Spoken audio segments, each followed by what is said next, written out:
Greetings and salutations, everyone. I do hope everyone is still doing well, and welcome to, depending on wherever you may live, or however you choose to read your clock, this early morning, middle of the night bonus. Before we jump into it, a couple quick links. As many of you know, I rely on Patreon, PayPal, channel membership, and the merch to help the channel to continue to grow and go. Links to Patreon, PayPal, and channel membership is in the description below. The merch displayed directly under the video. Also, Dogman Frightening Encounters, Volume 1 through 3, the audiobook versions. They were written and researched by Tom Lyons, narrated and produced by me, Jeff Nadolny.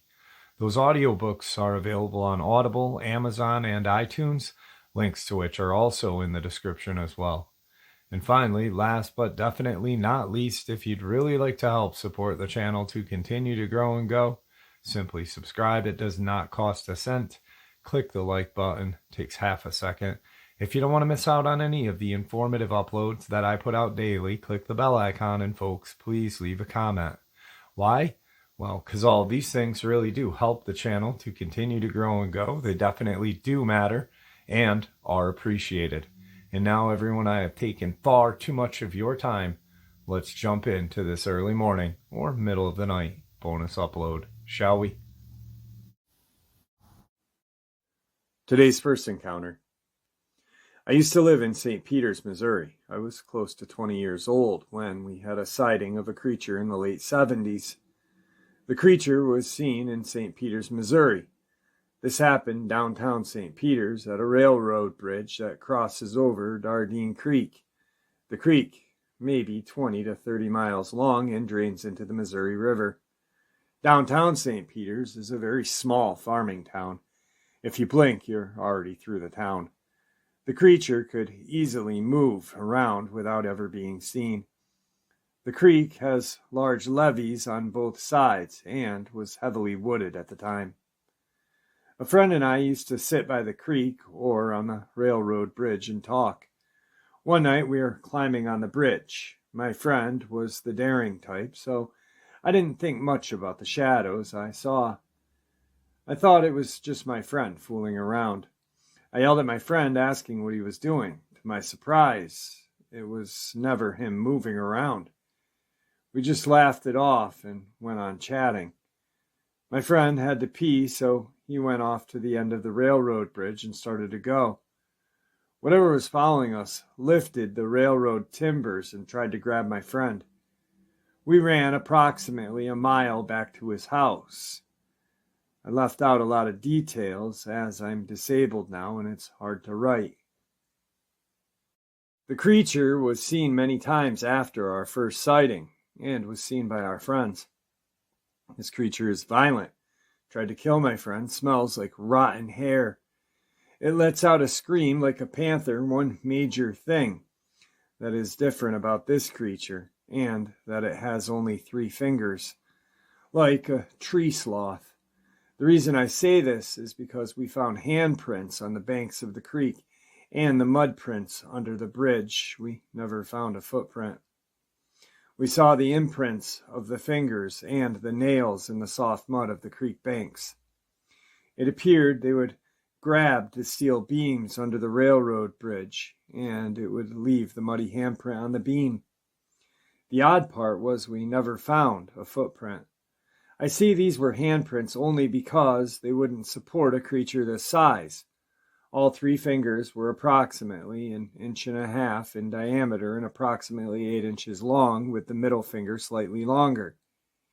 Each nail was approximately 3 to 4 inches long and was curved like an eagle claw. I would assume both hands had 3 fingers because of the ability to climb under the bridge. The creature was approximately 8 to 9 feet tall. Couldn't tell if it had a tail. Only saw it from the front. It appeared to be male, very long, matted hair all over its body. The hair was very dark brown. Could barely see its eyes through its hair. The shoulders looked close to be 5 foot wide from shoulder to shoulder, very short neck. Its arms were long as the hands hung past its knees. Body shape looked like classic Bigfoot pictures, except the arms were longer and the hands were different. I could not describe the feet as the amount of hair. The creature had a very bad, rotten hair-type smell. It also let out panther-type screams one night, as we must have startled it. The creature was, or appeared, aggressive to us, as it pushed over a dying tree in the woods one night. Granted, the tree was dead, but it took a lot of strength to push over a tree that was about 3 foot in diameter. That was the same night it let out the scream. Other times we could tell it was getting near, because you could smell that foul odor. It moved very quietly in the creek and the woods for an animal of this size. I couldn't begin to give you an approximate weight of the creature. The only thing I could think why it was aggressive is one night it appeared to be a female with 2 small ones with it. She stayed in the brush. I couldn't tell if it was bent over or what position to keep the 2 small ones guarded. She appeared to be maybe a third of the size of the male. She was 50 to 75 yards from us, and the closest we got to the male was maybe 45 to 50 feet. I've told many people of this sighting over the years, and no one believes me. There were 5 people there at one time that saw this creature, and we saw it maybe 4 or 5 times in a short period of time. I guess it went to a different location on the creek. I assume it walked mainly in the water so as not to leave tracks. At the time I was working for a company and I was talking to another friend about my past, and we just happened to go down by the bridge. I was showing him around, and to my surprise I spotted these prints freshly made in the mud in the creek. Chills ran up my back. I don't know what to say to this person, as they may think I made the tracks myself. Many people have seen this creature, and it's changed their lives. No one believes me. All I know is my eyes do not lie. Today's second encounter. This is my father's story. He told me back in 2018. My dad was in the woods, 57-year-old, avid hunter, scared of nothing. Doesn't believe in the paranormal. Leaving the house for the evening hunt during deer season. In the evening hunt, you go to the stand at around 3 to 4 p.m. and stay in the stand until there's no light left. I usually find an excuse to get out of the stand early, but my dad is known by us and his friends to be the last one back to the house. He had seen a few doe, but no buck that day, and decided not to take one yet. In classic dad fashion, he stayed in the stand till complete darkness had set in. The kind of darkness where you can't make out any details from 2 feet away. Starts to pack up his stuff. The next part is exactly how my dad describes it to me. The woods went completely silent, out of nowhere. Not like there was any noise, but like everything in nature knew not to make a sound right then. No wind, no squirrels, nothing. Just as I start to think how weirdly quiet it had gotten all of a sudden, I heard a large stick break directly under me, but I didn't hear any rustling of leaves or sounds of any animal at all. After 30 seconds, something directly below the stand made a sound that I can only describe as a multi-tone scream so loud that it made my ears go to white noise fuzz. I have heard a lot of different animals in the wild, and nothing I have ever heard came across had that ability to make that call. Not even a human. As soon as the creature had finished its harrowing call, the stench began. It was a unique smell that only comes from a landfill mixed with heavy sulfur. I turned on my headlamp to see what was lurking below me. All I saw was a black figure move at the speed that seemed physically impossible. I started frantically shining my light in the direction that the creature moved toward, and at the tree line I saw a set of reflective eyes looking back directly at me. The black figure behind those eyes was larger than any other animal I had ever seen in the Ozarks, aside from maybe a very large cow, but it wasn't fat like a cow. It was lanky and had unruly fur that seemed to stick out of all directions. On the top of its head it had two large, slicked back twisted horns or ears, similar to that of an old male goat. The eyes were easily 7 feet off the ground, meaning this was taller than any native species in the area. It just sat there, breathing heavily and staring at me for what seemed like an eternity. I kept my headlamp pointed at the creature until it turned and walked away into the woods.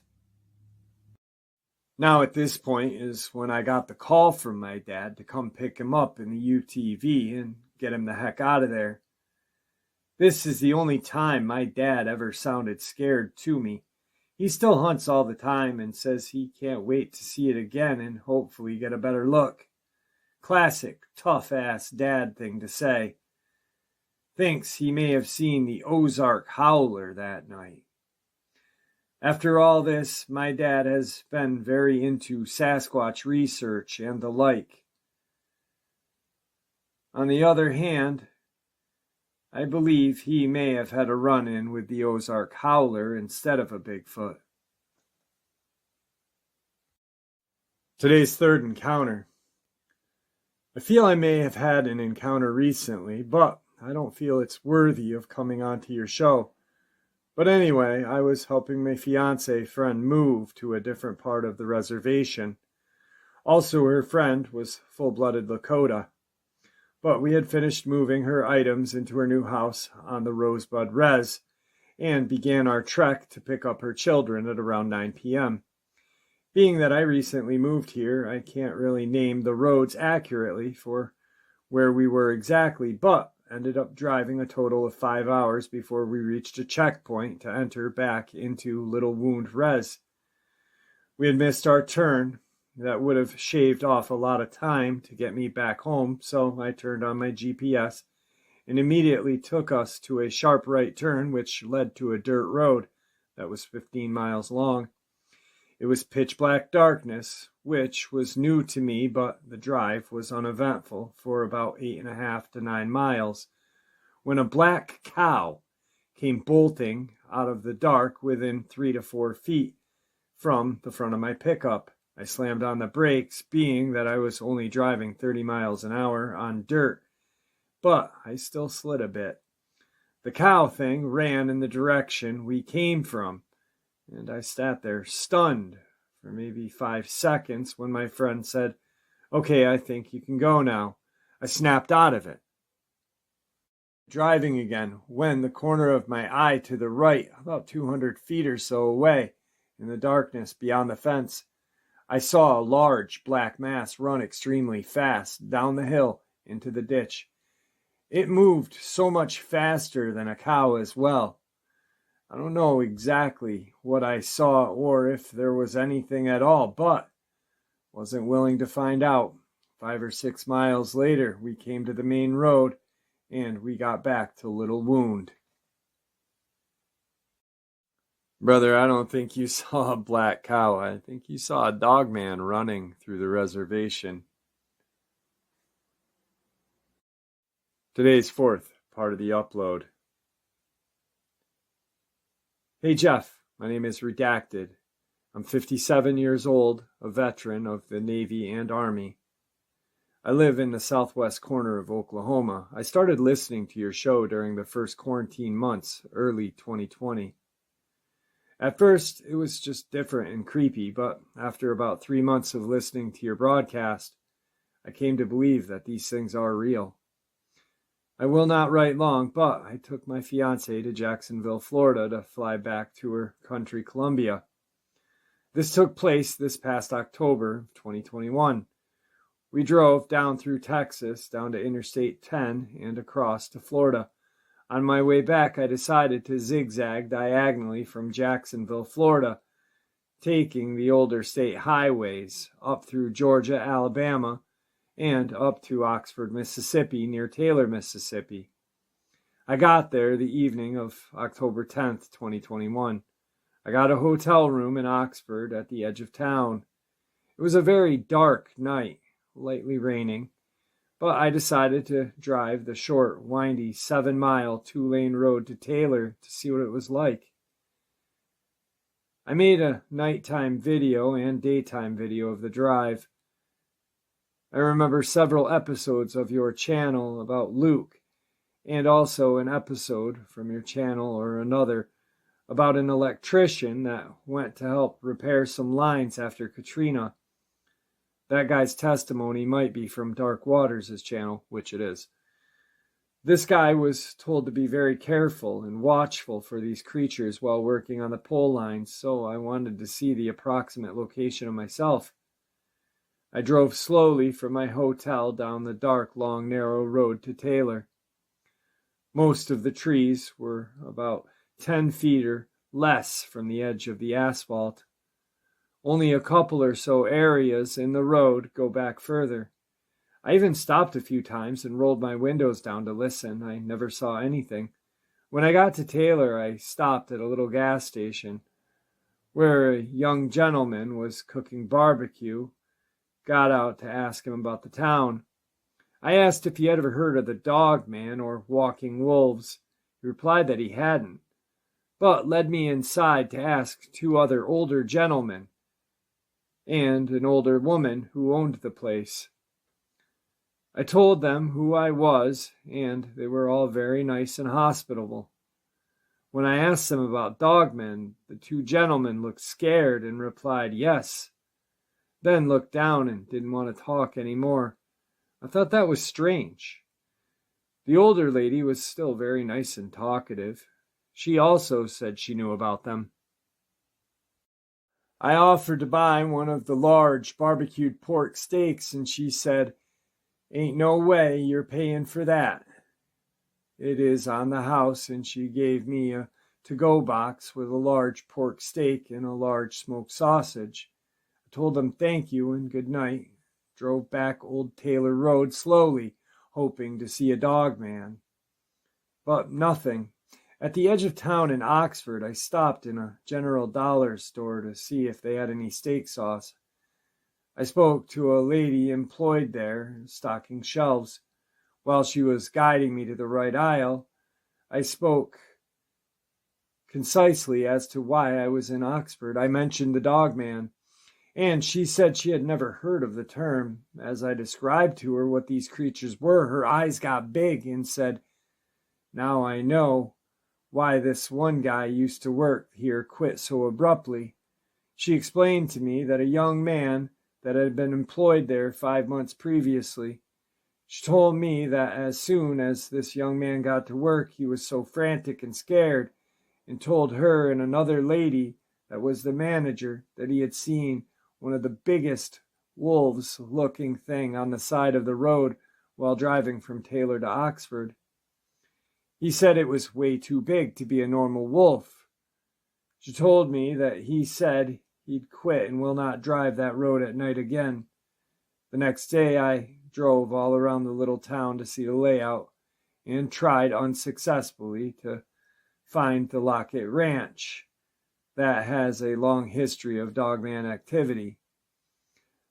Of the few locals I spoke with, no one seemed to want to talk about it. The whole area is full of tall, thick forests. The population is only about 300 plus. So I've got one more account, Jeff.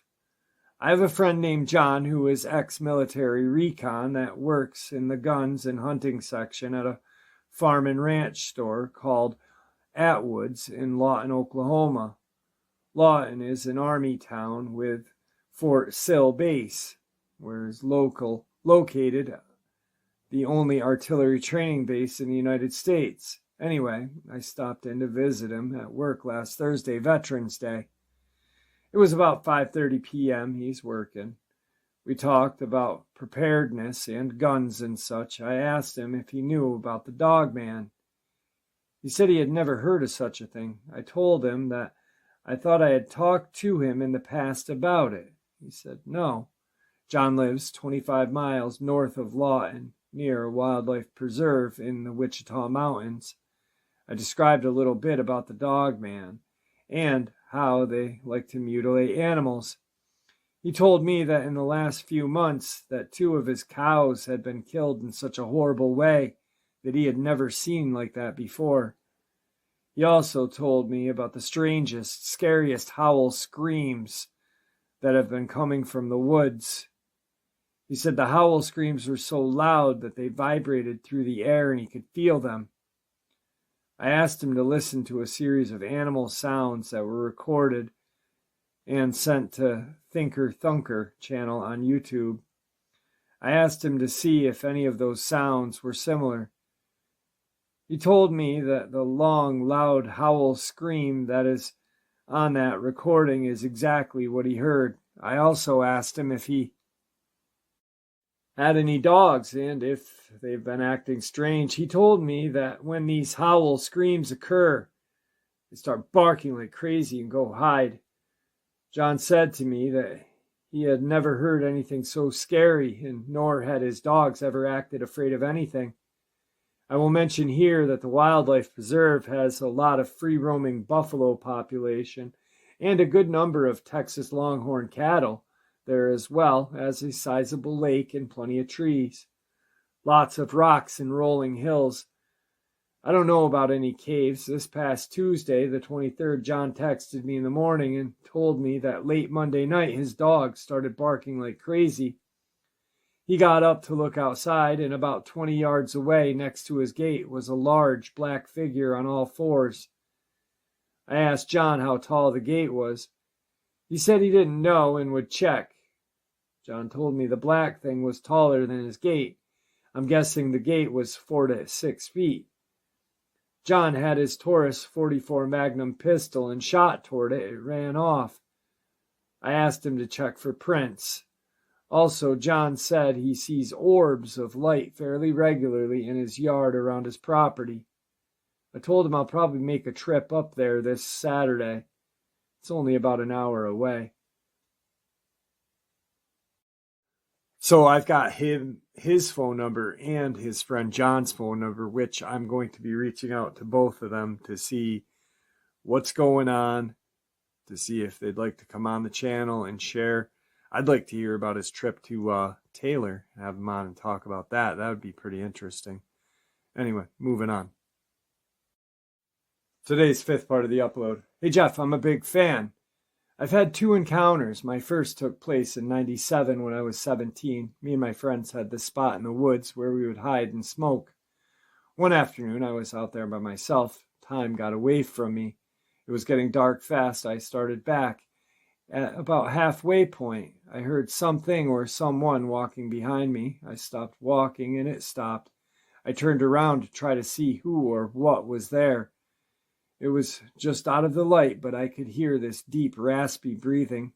My blood ran cold in that moment. My instincts took over, and I started to slowly walk backwards until I got to the logging trail that led out. Back then, I had never heard of the Dogman.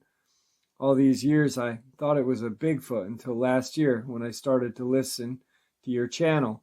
My second encounter happened 2 weeks ago. When I saw one, it was about 1 a.m. I was outside of my girlfriend's house smoking when everything went dead quiet. And then this big, dark, massive shape ran across 2 yards and a small 2-lane road in like 3 or 4 steps. It looked like a bodybuilder, had human-like legs, no tail, and all I could see was its side profile of its head. It had a long muzzle and pointed ears. I couldn't see its eyes or teeth. Both took place in southern Indiana.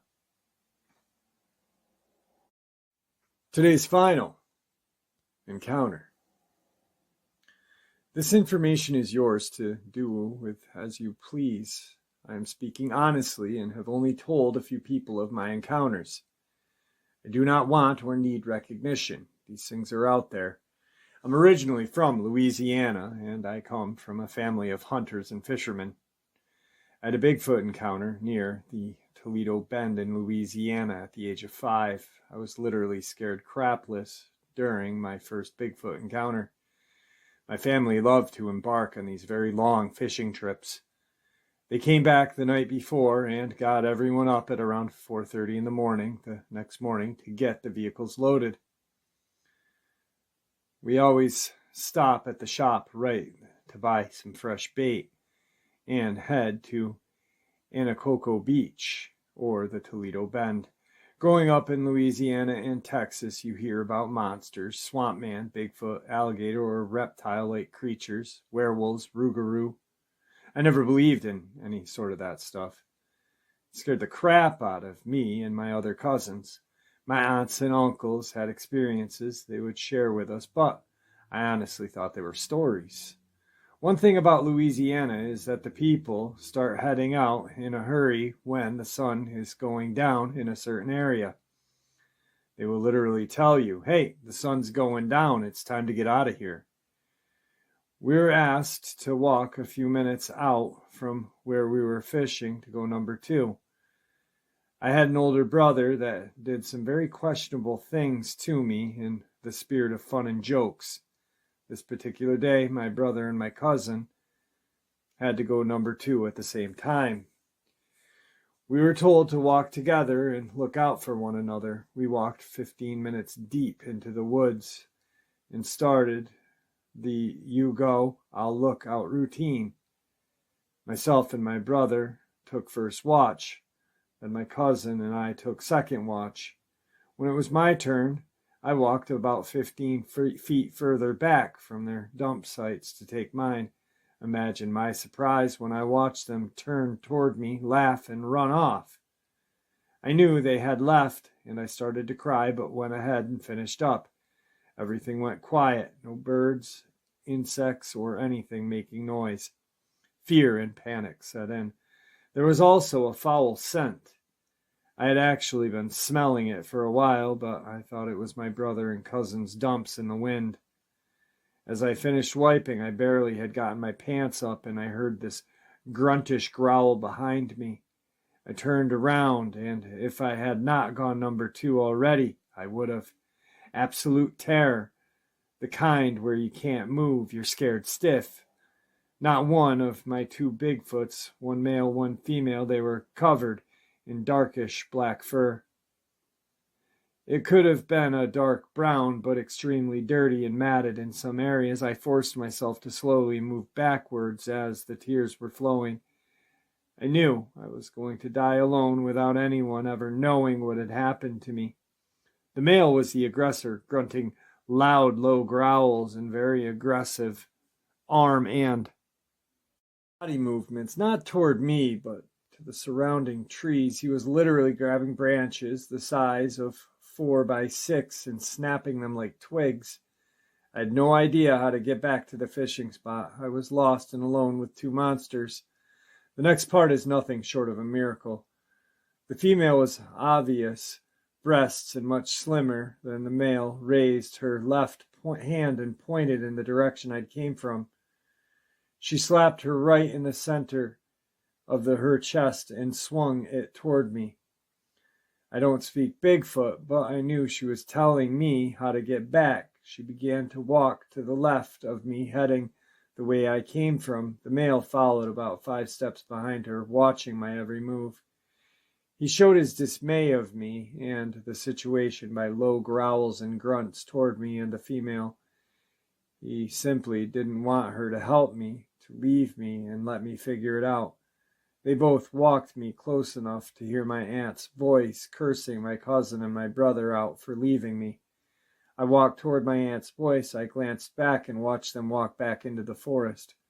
My aunt believed me, and my mom and a few other family members thought I was abducted and had been held by a man and a woman. They went on a brief search and found large footprints. That's my first Bigfoot encounter in Louisiana at around age 5. And that was our early morning, middle of the night bonus. I do hope y'all enjoyed it as much as I enjoyed sharing it with you, and I'd like to thank you for supporting the channel. It is your support that helps the channel to continue to grow and go, and what gives us all a place and a chance to share our experiences and theories judgment-free. Everyone is simply treated with the respect that we deserve. Please stay safe, happy, healthy, and ever vigilant, keeping an eye on our children, pets, family, and our friends. These creatures are real. They are out there and dangerous. Share this information with those you love and care about, and it may just help save their lives someday. Until next time, never stop asking questions, never stop searching for the truth, and God bless you all.